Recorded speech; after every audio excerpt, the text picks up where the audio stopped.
Good afternoon, everyone, and welcome to a new episode of Community Chats. My name is Erin.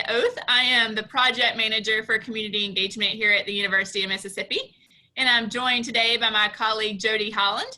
Anthony is away again, and we are here to join in these regular conversations about individuals in the Lafayette Oxford University community who are working hard to make a positive difference in our region.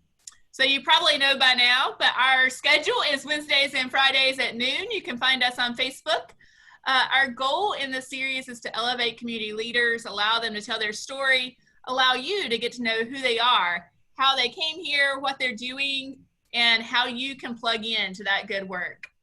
If you would like to be interviewed on the show, let us know. We would love to hear from you. You can direct message us on Facebook or Instagram. You can also just drop us an email at engaged@olemiss.edu. So Community Chats is an initiative of the Office of Community Engagement and our partners at LOFT. And today we have a very special episode where you get to have the opportunity to learn more about the work that LOFT is doing. We are flipping the table, and Jody is joining us today as our guest so that you can learn more about the good work that LOFT is doing in our area and know how you too can plug in. So welcome so much, Jody. It's great to have you here on the other side of the interview table. We're so excited to get to learn more and to share more about the good work that you're doing through LOFT. Yeah, thanks. It's kind of interesting to be a part of this whole process. And, I wear multiple hats. We all wear multiple hats in this community. So just get on the other side of the table, put a new hat on, and I'm here. I want to really promote this organization and the night for nonprofits today. So, thanks. This has been fun to be a part of this community chats. Yeah, well, it has been fun partnering with you to make it happen, and thank you so much for that.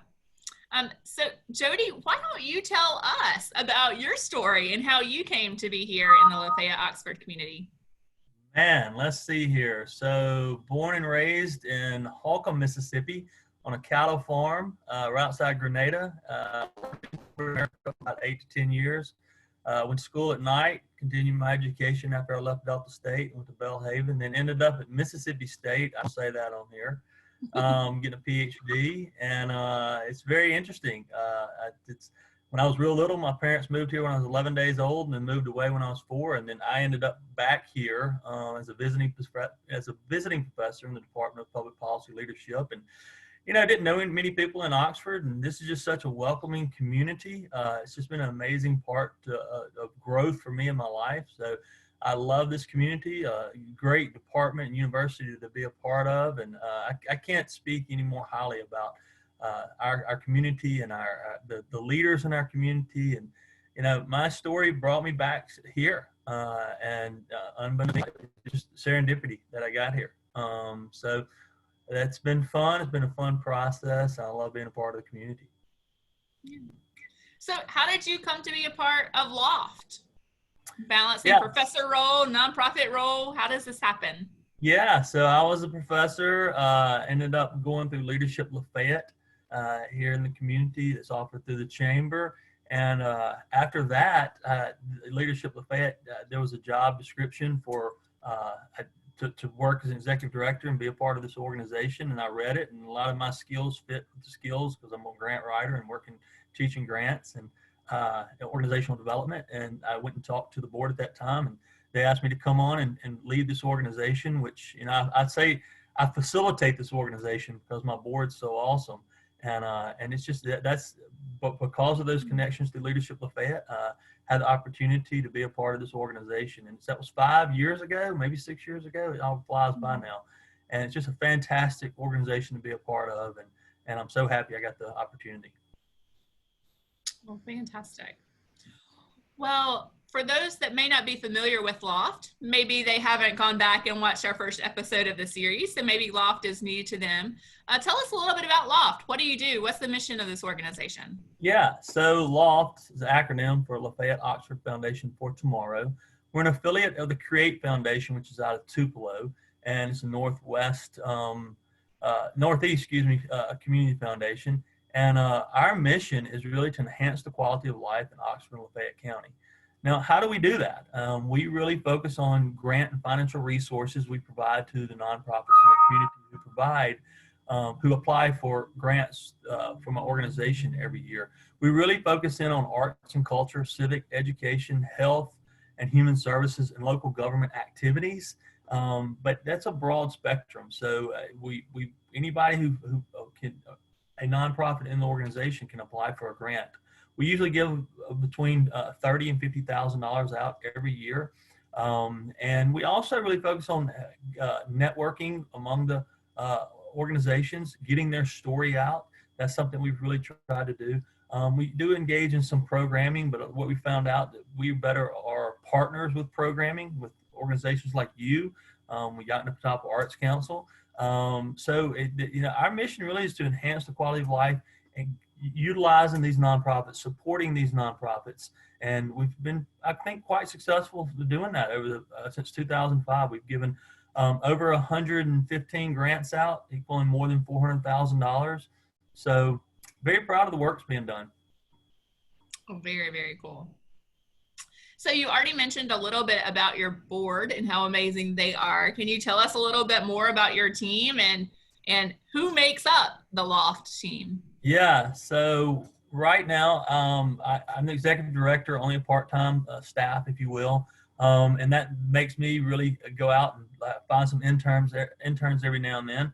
But my board's just amazing, and I want to speak their name. I never have a chance to highlight what they do, and have some opportunities to do here. But Don Cole's on our board. EJ Etney, he was part of this community chats recently. He's on our board. Dotsy Fitz, Jack Garner, Jacob Jordan. Elise Lee's our president, who's been amazing to work with over the past couple of years. She's just a great individual to be a part of. Ashley Wilkinson, Ken Rutherford, Betsy Smith, Ann Clark Downing, Kate McNeese, Hattie Steiner, Earl Dismute, Afton Thomas, and Campbell Helveston. They've all been new, passionate, and active board members over the past 3 or 4 years coming on and going through a rotation. And I just couldn't be more proud of them. They challenge me. I have an opportunity to throw out some ideas, and they challenge those, and they make them better. And they come with passion and creativity and love this community. That's what's so great about working in this role and working with so many nonprofits and the different boards and the different executive directors and my board members being able to see that everyone's so passionate about this community. And I couldn't do it without them. I couldn't do it without their ideas and creativity. I work for them. I implement their ideas and help facilitate their ideas. And I'm happy to have this team that loves each other. It feels like a lot of times they are a true team, and then loves this community. Yeah. Well, very cool. I'm very glad that you had the opportunity to speak their names and to highlight the work that they have done.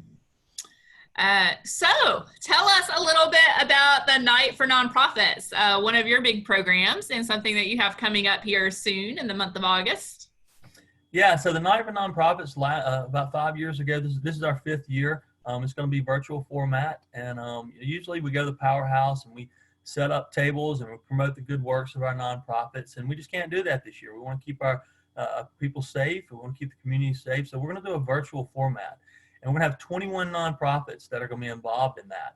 And I'm going to list those so people can watch this. Boys and Girls Club, Canopy Children's Solutions, CASA of Oxford, Mississippi Coach for Kids, Doors of Hope, Holding Hands Resale Shop, Junior Auxiliary is going to be a part of it, Lafayette County Literacy Council, Lafayette County Fire Department, Medical Ministries, Memory Makers, Mississippi Presenters Network, North Mississippi Exchange Family Center, Oxford Fire Department, the Pantry, which is the Oxford Food Bank, you guys at the Office of Community Engagement at the university, Oxford Film Festival, who's just doing amazing things in the community right now during this time, and Yakima Arts Council, Oxford Community Market, Friends of Thacker Mountain Radio will be there, and then also the Gordon Community and Culture Center out in Abbeville. We're going to this year, since we can't have a physical space and show off their good works in the community, we have hired a videographer to put together 90-second videos of all these different nonprofits, and we're going to develop a web page to highlight and for all the community in the region, I hope, in the state, can see what's going on in this community and view their 90-second videos. And they're going to talk to everyone about their mission. They're going to talk about their needs and how people can plug in and help them. if they need help. They are needing help. So we want to continue getting this promotion out. Now, it's a networking idea, but at the end of the day, there's a call to action, and I get to play cheerleader in this because honestly, they do the work. I mean, I'm a facilitator, I'm a networker when it comes to the LOFT, and we raise money to try to give to them, but they do the work in this community. And, it's so interesting because sometimes they're a little bashful, not all of them, but, raise their hand and say, we need money. They all need money. They need prayers, they need thoughts, they need, supplies, they need volunteerism, but they need money too. And there are going to be winners and losers throughout this pandemic. And, hopefully people can really have an opportunity to give. And we're going to have this page set up where people can donate. And if you can donate $1 or you can donate $10,000, it all affects these nonprofits. And we're going to stand up and be a cheerleader for them during this night for nonprofits and call the community to donate. You can choose your nonprofit you want to give to out of these 21 if you want to, or you can give to all of them if you want to. And, so that's the two things we want to do is provide a space for these nonprofits can collect money, donors can give money, and then also, just share the good works and what they need. And that's the idea behind this. And it's going to be August the 13th at 6 p.m. is when it's going to start. We're going to open the page up, people can view it. And there's going to be a contest throughout this too. The nonprofit with the most views will get $1,000 grant from us. We've given already $30,000 out this year to these nonprofits back in May. We pivoted and disseminated our money early because we knew they needed it. And but this night for nonprofits hopefully is going to be a place where we can raise an additional $30,000 for these organizations. So that's what the whole process is going to be about in that fundraising event. It's going to be a community fundraiser. And, people who may be watching this, they say, 21 nonprofits, that's about a third of the active nonprofits in our county. So, it's a good chunk to understand what's going on in our community and seeing the different nonprofits and the different services that are being offered. So this is an educational venue too. Yeah, well, fantastic. Thank you so much for adapting and for all that you've done to support those nonprofit partners and finding new creative ways to raise the profile of their needs and their good work in the season. Well, we're excited about it. And, I can't leave this without talking about some of our additional partners who've helped us put this on. And, the Sullivan Foundations, they've been partners and sponsors.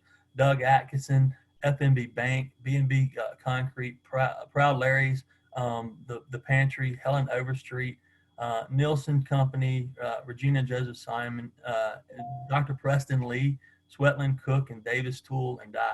These all have been individuals who every year have helped us work with, and sponsor this night for nonprofits. And you have to speak their name too, because they're great contributors to not just us, but the entire community. And we've got to celebrate them. Well, fantastic. So what are some of the needs? What are some of the things that you're hearing from the nonprofit community that they're sharing with you? Yeah, well, there's been significant impact. And, the university in your office, a bunch of us, we did some surveys and we were able to collect this data. So, over half of the individuals in the community nonprofits have highlighted their needs. And, some that we're seeing, one is funding. This is a trickle effect of this economy. Supplies, that's one of the biggest things that we need to highlight, that each nonprofit has different needs for their supplies. So that's a need that we're seeing too. A lot of them had to cancel fundraisers, so that's where the funding come in. But volunteerism, that's one of the issues that we really highlighted. So funding, supplies, volunteerism are the top three that we're seeing the needs in the community. But also, a lot of these nonprofits don't have the organizational capacity to pivot and go virtual quickly, and they need web and social media presence. So, if anybody's out there that's really tech savvy and wants to contribute to organizations, and they didn't have time to volunteer, but they could give some their expertise to help an organization pivot and just work on some of the social media and technical aspects, that's needed right now, and a lot of these organizations. And it's really interesting because so many people have that savviness and the tech ability that they could really enhance an organization quickly. So those really have been the four basic needs that we've highlighted, you guys highlighted, they've highlighted in our community. So, we want to get that out there. But more than anything, funding is so important. Yeah. Absolutely. So Jody, what motivates you to do this work? What's your driving force behind the work that you do through LOFT? It's a couple of things. One, I know that we're helping organizations. We're helping them achieve projects and dreams and goals, which we know trickles down and serves our community. And that's an awesome thing to see and hear the rewards and the stories. And you get emails that, we don't celebrate enough sometimes, I think, from from the organizations and from the stories that they're impacting. So, that's something to see and great. And it's a great story.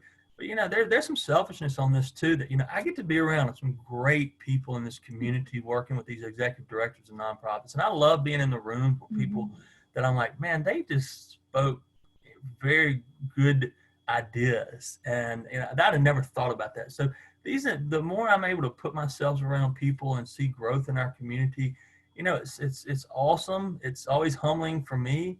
And it keeps me motivated and keeps me energized. So, there's multiple reasons that keeps me in this narrative and being a part of our community. I mean, that's important. I mean, I love being a part of these impromptu teams. I mean, I've got 3 or 4 right now working, and we're no one benefiting from this more than, hey, look, we're leaving an impact in our community, and that's awesome too, just to be in the narrative and to be to show up, and that motivates me to know what's going on. And so it's just really awesome to be a part of these groups and working with these nonprofits, and they just are so passionate and they all care. That's what's so great about these individuals. They care about our community. If they care about their specialty and what they're working in, whether it's food insecurity or whether it's education or the arts or that they have their own area, but they just love our community, and just being a part of that group's so wonderful. So that's what motivates me too. I agree. I am so inspired by the people doing great work in our community, and so glad that we have the opportunity through community chats and through some of the other work that we do to be a part of that and to hear their stories and to celebrate their good work. Yeah, it's awesome. Okay, so 1 minute moment. 1 minute to share anything you would like with members of the LOU community, with everyone that's listening today. What do you most want to share? Yeah. Today, I just, I want people to really recognize that, we have a wonderful economy here in Oxford. It's going to be impacted with school this year changing, and we have a wonderful community. But, I want everyone to know that there's this nonprofit sector out there that's really caring and giving, and they're making a difference. And they're always working on lean budgets, and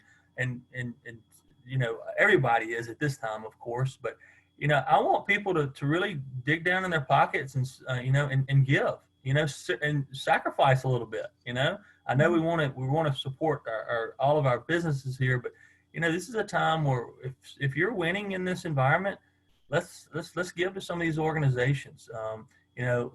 We're not the ones trying to benefit here at LOFT. We're trying to be a pass-through and give to these other organizations. So I really want people to sit down and reflect and think about how they can help these organizations if they can, and also find your passion. If you always said, I want to be involved, hey, there are ways to be involved in this community. Call Erin, call me, call Anthony. They're places to plug you in for volunteerism and help and contributions. And I've just watched people who transitioned into this community and try to get plugged in, and watched them 2 years later, and they're so involved. They're overwhelmingly involved.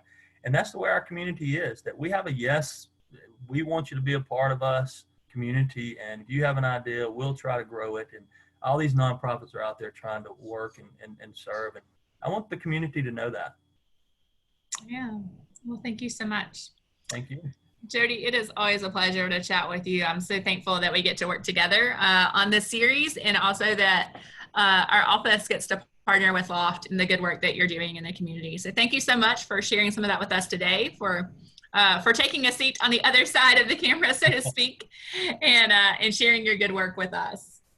And thank you to all of you for being a part of Community Chats. We are so excited that we can share these stories with you, and we hope it inspires you to get involved to open up your checkbook as you can to support some of the agencies that are doing really great work in our community.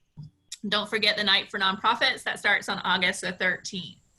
So as a reminder, you can find all of our community chats online through a variety of different channels. We have our Facebook page, our YouTube channel, our Spotify podcast, and any of your other favorite podcast players as well.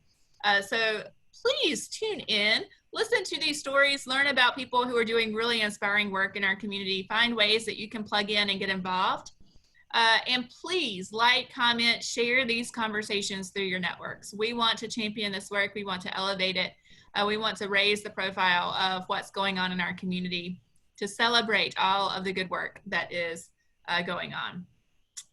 In the meantime, stay safe, stay engaged, and join us next week for another edition of Community Chats. Thanks, Erin.